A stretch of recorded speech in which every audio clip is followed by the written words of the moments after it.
ছেলেদের মধ্যে যাদের অল্প বয়সে চুল পেকে যায় তারা কি চুলে কালো রং ব্যবহার করতে পারবে? না, জায়েজ নয়। নবী সাল্লাল্লাহু আলাইহি ওয়াসাল্লাম নিষেধ করেছেন, জান্নে বহু সওয়াদ, যার চুল পেকে গেছে তাকে কালো রং থেকে দূরে রেখো।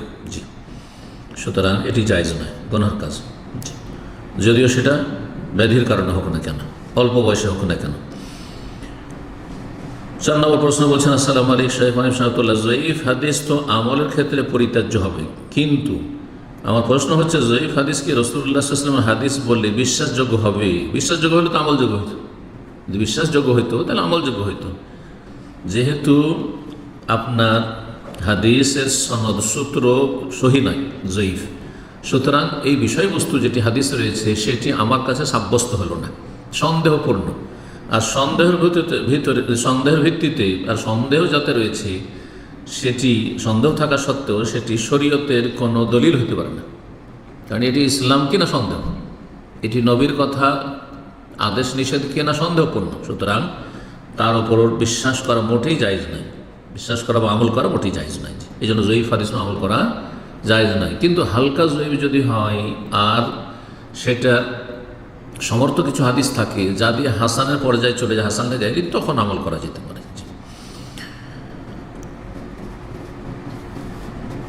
5 নম্বর প্রশ্ন বলছেন, আসসালামু আলাইকুম শাইখ সাহেবুল্লাহ, আমাদের গ্রামে একদিনই ভাই একজন মেয়েকে বিয়ে করার জন্য মেয়ের পরিবারের কাছে প্রস্তাব পাঠিয়েছে, কিন্তু মেয়েটির অতীতে প্রায় 3-4 বছর আগে নিজের কুপ্রবৃত্তির তাড়নায় 2-3 বার অপকর্মে লিপ্ত হয়েছে। নাসাল্লাহ সালামতুল আফিয়া।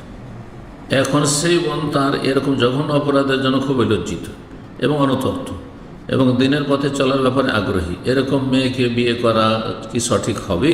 যদি আপনার রুচি হয় এবং খালেস তওবা হয়েছে, এটা নিশ্চিত হইতে পারেন যে সত্যি তওবা করেছে, কারণ তওবা খুলুসিয়তের সাথে করেছে কিনা এটার প্রমাণ হচ্ছে তার আমলে অনেকটা পরিবর্তন আসে। বেপর্দা ছিল, এই না যে ব্যভিচারে লিপ্ত হয়নি, কিন্তু এখনও বেহায় বেপর্দা ঘোরাফেরা করছে, বেপরোয়া ঘোরাফেরা করছে, তাহলে জায়েজ নয়, তওবা করেনি।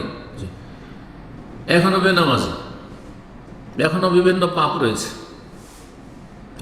তাহলে জানতে হবে যে তওবা হয়নি। খালেস তওবা যদি প্রমাণিত হয় যে এক সময় এরকম চারিত্রিক পদস্খলন ঘটেছে, কিন্তু এখন পূর্ণ হিজাব করে, আল্লাহকে ভয় পায়, খালেস তওবা করেছে, তার ঘনিষ্ঠ কাছের লোকদের থেকে বিশ্বস্ত জানতে পারছেন, তাহলে বিয়ে করতে পারেন। কারণ আল্লাহ ফেরোজুনবাজ, আমি আল্লাহ সব গুনাহ মাফ করতে পারেন।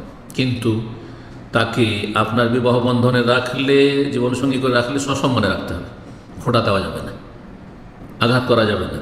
ওর একটু কিছু হইলেই তখন তার পুরাতন দোষ ত্রুটি তুলে তাকে কষ্ট দেওয়া মোটেই জায়েজ নয়, হারাম কাজ।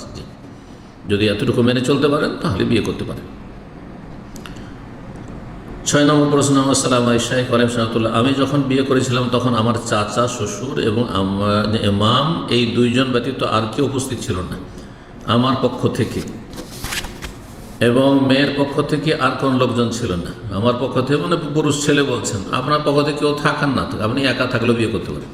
ছেলের ক্ষেত্রে কোনো অলিরও প্রয়োজন নেই, আর কোনো উপস্থিতির প্রয়োজন নেই, শুধু প্রয়োজন 2 জন সাক্ষী, 2 জন সাক্ষীর অবশ্য প্রয়োজন রয়েছে। আপনি আপনার বিয়ে আপনি নিজে পড়িয়ে নিতে পারেন, নিজের বিয়ে নিজে পড়িয়ে নিতে পারেন। অলি অভিভাবক রয়েছে যে বলছে আমি আমার মেয়ের বিয়ে দিলাম তোমার সাথে, আর আপনি বলে আমি কবুল করলাম, আর সুন্নতে খুতবা আপনি পড়লেন, বা আপনি বললেন যে আপনার মেয়ে বা আপনার বোনকে আপনি দিচ্ছেন কি আমাকে, আর সে বলে হ্যাঁ বিয়ে দিয়ে দিলাম, হয়ে গেল, বিয়ে হয়ে গেল। আর 2 জন সাক্ষী থাকতে হবে, একজন ওলি থাকতে হবে মেয়ের, আর 2 জন সাক্ষী থাকতে হবে, যে পক্ষেরই, ছেলের পক্ষে হোক আর মেয়ের পক্ষে হোক, অথবা নিরপেক্ষ হোক। বলছেন যে মেয়ের পক্ষের কোনো লোকজন ছিল না, তাহলে বিয়ে হয়নি, বাতিল। আর আমার বউয়ের বাবা, আমার শ্বশুর, তিনি জীবিত নেই, এখন জীবিত নেই, তখন ছিল কিনা? তখন যদি না থেকে থাকে তো তার ভাই ছিল, তার চাচা ছিল, তার দাদা ছিল, যে নিকট আত্মীয়, সে ওলি হবে, পুরুষ মানুষ। আমার বিয়ে কি শুদ্ধ হয়েছে? না, মোটে হয়নি, বিয়ে ফাসেদ, নষ্ট বিয়ে, সুতরাং বিয়ে নবায়ন করবেন, আল্লাহ হারাম থেকে রক্ষা করুন।